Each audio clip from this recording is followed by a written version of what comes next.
Eto si Mayor Kat Rojas dumalo po doon sa reproductive health, mental health at substance abuse prevention program dyan sa Panique, Tarlac. Narito ang balita ni Jude Briones. Target on Air. Live report.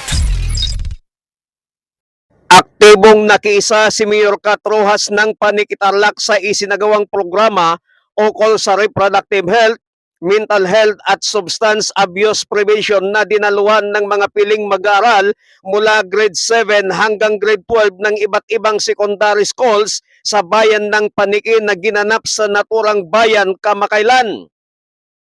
Layunin ng nasabing aktibidad na palakasin ang kalaman ng mamamayan, lalo na ng kabataan hinggil sa kahalagahan ng responsableng kalusugang reproduktibo, pangangalaga sa kalusugang pangkaisipan at pag-iwas sa paggamit ng ipinagbabawal na gamot at iba pang nakakalasong bisyo.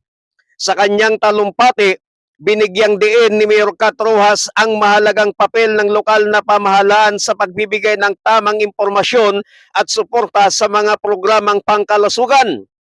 Ayon kay Mayor Kat Rojas, ang isang malusog na komunidad ay nagsisimula sa malusog na isipan at katawan na dapat tugunan hindi lamang ang pisikal na kalusugan kundi pati ang mental at emosyonal na kalagayan ng bawat mamamayan upang makabuo ng isang matatag at responsableng komunidad.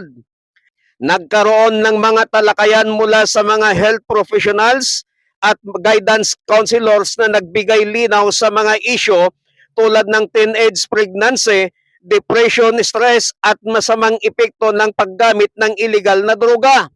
Sa huli, muling tiniyak ni Mayor Kat Rojas na ang pamahalang bayan ng Panique ang kanilang suporta sa mga programang naglalayong protektahan ng kabataan at itaguyod ang isang ligtas at malusog na pamayanan.